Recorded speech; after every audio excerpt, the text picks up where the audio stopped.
Ginamit ni Rene J si Estes sa MPL kahapon at kung titignan mo ang kanyang emblem siya ay naka-quantum charge. Sa videong ito, subukan nating ipaliwanag kung bakit quantum charge ang pinili ni Rene J imbes na yung nabuff na focusing mark. I-share ko na rin sa inyo kung kanino magandang gamitin ang mga bagong adjusted emblem. Ikumpara natin ang quantum charge at ang focusing mark. Umpisahan natin sa movement speed. Ang quantum charge ay nagbibigay ng 30% movement speed sa loob ng 1.5 seconds kapag ikaw ay nag-basic attack sa kalaban. Sa focusing mark naman, kapag ikaw ay nagbigay ng damage sa kalaban, magkakaroon ka ng 10% movement speed sa loob ng 3 seconds. Ang quantum charge, merong 8 seconds cooldown.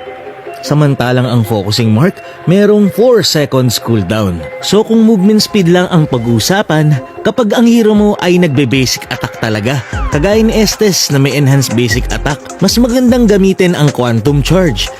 Kasi yung speed burst na nabibigay ng quantum charge ay pwede mong ipantakas o kaya naman ipanghabol. Kagaya din ni Matilda na siguradong magbe-basic attack ka kaya mamamaximize mo ang quantum charge. Pero sa mga support naman na hindi masyadong nagbe-basic attack, kagaya ni Diggy na mabilis din ang cooldown ng skill, mamamaximize mo naman ang focusing mark.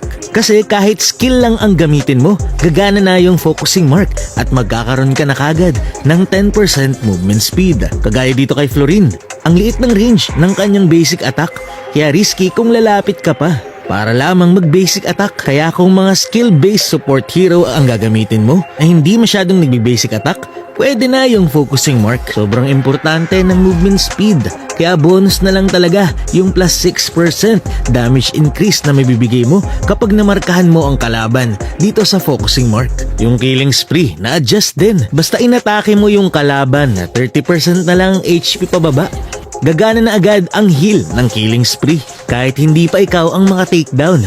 At meron itong 30 seconds cooldown. Pero kapag ikaw mismo ang naka-takedown sa kalaban, magre-reset ang cooldown ng killing spree. Kaya maganda tong gamitin sa mga hero na kayang ma-secure ang takedown sa kalaban, kagaya ni Karina. Or pwede ka mag-Sky Piercer para sa'yo talaga mapupunta ang kill at ma-reset ang cooldown ng killing spree. Mas pinaganda naman ang Pull Yourself Together kasi nakakapag-reduce ito ng cooldown ng battle spell. Kasi halimbawa naka-flicker ka, ang normal na cooldown ng flicker mo ay 120 seconds. Pero kapag ikaw ay naka-pull yourself together, 106 seconds na lang ang cooldown ng iyong flicker. Dahil sa 12% cooldown reduction ng pull yourself together.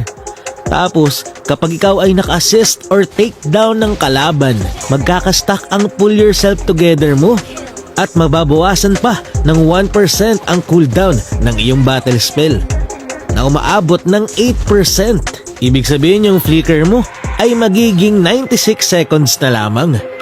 So maganda to kapag ang playstyle ng team nyo ay madalas mag-clash, kaya makaka-takedown or makaka-assist ka kagad at mapupuno ang stack ng pull yourself together mo. Yung temporal rain, mas pinaganda rin dahil kapag ikaw ay naka-assist or naka-takedown ng kalaban, may extend ang epekto ng temporal rain ng 2 seconds kada hero kill or assist. Dahil ang normal na duration nito ay 4 seconds, kapag naka-takedown ka ng 5, magiging 14 seconds ang duration ng temporal rain. So ito ang makukuha mong duration na nakabase sa dami ng kill or assist mo. Yung firmness na buff, dati yung physical at magic defense na nabibigay nito ay 6 lang, ngayon ay 8 na. Tapos yung inspire naman, meron ng bagong effect na plus 2 mana regen. Dati kasi cooldown lang ang binibigay niyan. And last, yung tenacity, na kapag ang HP mo ay 50% and below na, makakagain ka ng 5% damage reduction. So mas maganda na ito hanggang late game. Dati kasi 15 magic and physical def ang binibigay nito. Pero kumbaga yung tenacity kaya agad i-counter yung focusing mark na nagbibigay ng 6% damage increase. So yun lang muna para sa ating emblem adjustment. Sana may natutunan kayo. Maraming salamat sa panonood and to God be the glory.